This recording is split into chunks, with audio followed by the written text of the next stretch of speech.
Hi friends, welcome back to my YouTube channel. ನಾನು ನಂದಿನಿ ಶ್ರೀಕಾಂತ್. ಇವತ್ತು fish ಸಾಂಬಾರನ್ನ ಈಸಿಯಾಗಿ ಹೇಗೆ ಮಾಡ್ಕೊಳ್ಳೋದು ಅಂತ ನೋಡ್ಕೊಳ್ಳೋಣ. ಇಲ್ಲಿ ನಾನು 2.5 3 kg ಅಷ್ಟು ಚಿಕನ್ನ ನಾನು ನೀಟಾಗಿ ವಾಶ್ ಮಾಡಿ ಎತ್ತಿಟ್ಕೊಂಡಿದ್ದೀನಿ. ನೋಡ್ತಾ ಇರ್ಬೋದು, ತುಂಬ ಫ್ರೆಶ್ ಆಗಿತ್ತು, ಚೆನ್ನಾಗಿತ್ತು ಫಿಶ್ ಅಂತೂ ಇವತ್ತು.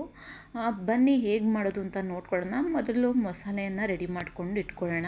ಒಂದು ಅರ್ಧ ಹೋಳಷ್ಟು ತೆಂಗಿನ ತುರಿನ ತುರಿದು ಮಿಕ್ಸಿ ಜಾರಿಗೆ ಹಾಕ್ಕೊಂಡಿದ್ದೀನಿ. ಮತ್ತು ನೆಕ್ಸ್ಟು 1-2 ಟೇಬಲ್ ಸ್ಪೂನಷ್ಟು ಹುರ್ಗಡ್ಲೆ, ಚಕ್ಕೆ, 1-2 ಏಲಕ್ಕಿ, 1-2 ಲವಂಗ,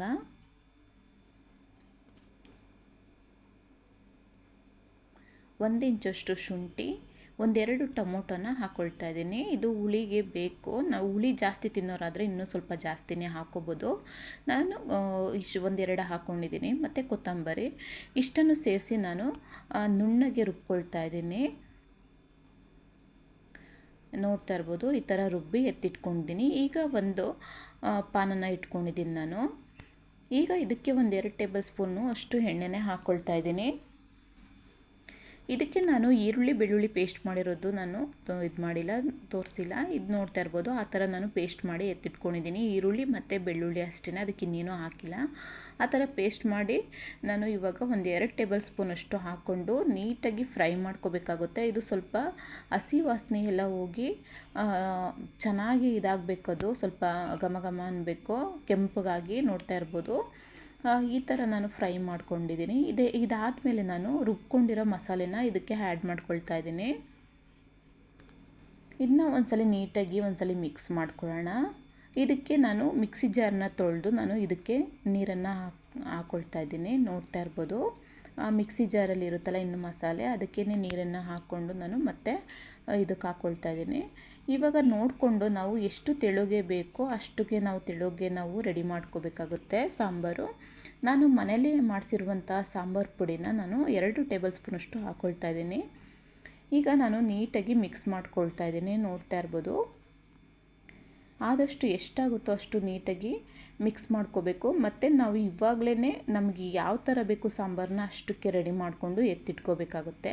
ನಾನು ಇಲ್ಲಿ ಹುಣಸೆ ಹಣ್ಣನ್ನು ನೆನೆ ಹಾಕಿ ಅದ್ರ ರಸನ ಮಾತ್ರ ಹಾಕ್ಕೊಳ್ತಾ ಇದ್ದೀನಿ. ನೋಡ್ತಾ ಇರ್ಬೋದು, ಒಬ್ಬೊಬ್ಬರು ಮಿಕ್ಸಿ ಜಾರಿಗೇ ಕಾಯಿ ಜೊತೆಗೇ ಹಾಕ್ಕೊಂಡು ರುಬ್ಕೊಂಡು ಹಾಕ್ಕೊಳ್ತಾರೆ. ಬಟ್ ನಾನು ರಸನ ಎತ್ತಿಟ್ಕೊಂಡು ನಾನು ಹಾಕಿದ್ದೀನಿ. ಮತ್ತು ರುಚಿಗೆ ತಕ್ಕಷ್ಟು ಉಪ್ಪನ್ನು ಕೂಡ ಈಗಲೇ ಸೇರಿಸ್ಕೊಳ್ತಾ ಇದ್ದೀನಿ. ಯಾಕೆ ಅಂದರೆ ಫಿಶ್ಶಿಗೆ ಹಿಡಿಬೇಕು, ಹಾಗಾಗಿ ನಾವು ಮಸಾಲೆನ ನೀಟಾಗಿ ರೆಡಿ ಮಾಡ್ಕೋಬೇಕಾಗತ್ತೆ. ಈಗ ಒಂದು ಲಿಡ್ನ ಕ್ಲೋಸ್ ಮಾಡಿ ನಾವು ಇಡೋಣ. ಈಗ ನೋಡ್ತಾ ಇರ್ಬೋದು, ಒಂದು ಲಿಡ್ನ ಕ್ಲೋಸ್ ಮಾಡಿ ಇಟ್ಟಿದ್ದೆ, ಚೆನ್ನಾಗಿ ಕುದಿ ಬಂದಿದೆ. ಒಬ್ಬೊಬ್ಬರು ಇವಾಗ ಕುದಿ ಬರೋ ಟೈಮಲ್ಲಿ ನಾವು ಹುಣಸೆ ಹಣ್ಣಿನ ರಸನ ಹಾಕ್ಕೊಳ್ತಾರೆ. ಒಬ್ಬೊಬ್ಬರು ನಾವು ಮುಂಚಿತವಾಗಿಯೇ ಹಾಕ್ಕೊಂಡು ನೀಟಾಗೆಲ್ಲ ಕುದಿಸ್ಕೊಳ್ತೀವಿ. ಈಗ ಚೆನ್ನಾಗಿ ಕುದಿ ಬಂದಿರೋ ಸಾಂಬಾರಿಗೆ ನಾವು ಫಿಶನ್ನು ಹಾಕ್ಕೋಬೇಕಾಗುತ್ತೆ. ಒಂದೇ ಸಲ ಸುರಿದ್ಬಿಡ್ಬಾರ್ದು, ಮಿಕ್ಕಿದ ಫಿಶ್ನ ಒಂದೊಂದೇ ಆಗಿ ನಾವು ಹಾಕ್ಕೋಬೇಕಾಗುತ್ತೆ. ಒಂದೇ ಗುಡ್ಡೆ ಥರ ಚಿಕನ್ ಸುರಿತೀವಲ್ಲ, ಆ ಥರ ಎಲ್ಲ ಹಾಕೋಕ್ಕೆ ಹೋಗಬಾರ್ದು. ಈ ಥರ ನೋಡಿಕೊಂಡು ಸೈಡಿಗೆ ಒಂದೊಂದೇ ಮೀನನ್ನು ನಾವು ಹಾಕಬೇಕಾಗುತ್ತೆ.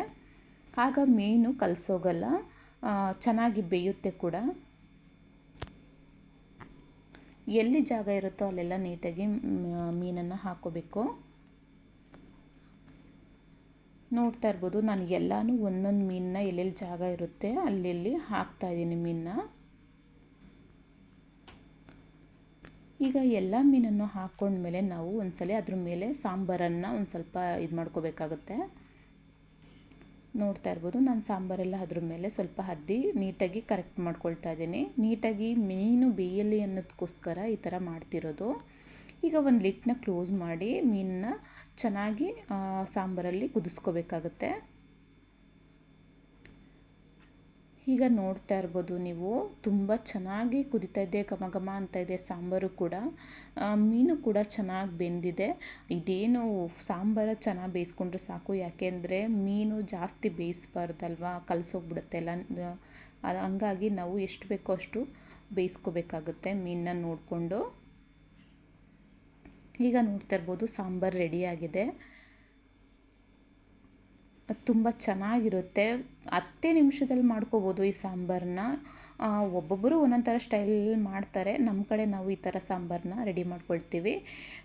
ಯಾರೆಲ್ಲ ನಮ್ಮ ಚಾನಲ್ನ ನೋಡ್ತಾ ಇದ್ದೀರೋ ಪ್ಲೀಸ್ ಲೈಕ್ ಮಾಡಿ, ಶೇರ್ ಮಾಡಿ, ಕಮೆಂಟ್ ಮಾಡಿ. ನಿಮ್ಮ ಫ್ಯಾಮಿಲಿ ಫ್ರೆಂಡ್ಸಿಗೂ ಕೂಡ ಶೇರ್ ಮಾಡಿ ಅಂತ ಕೇಳ್ಕೊತೀನಿ. ಯಾರೆಲ್ಲ ನಮ್ಮ ಚಾನಲ್ನ ನೋಡ್ತಾ ಇದ್ದೀರೋ ಪ್ಲೀಸ್ ಸಬ್ಸ್ಕ್ರೈಬ್ ಮಾಡಿಕೊಂಡು ಸಪೋರ್ಟ್ ಮಾಡಿ. Thank you so much.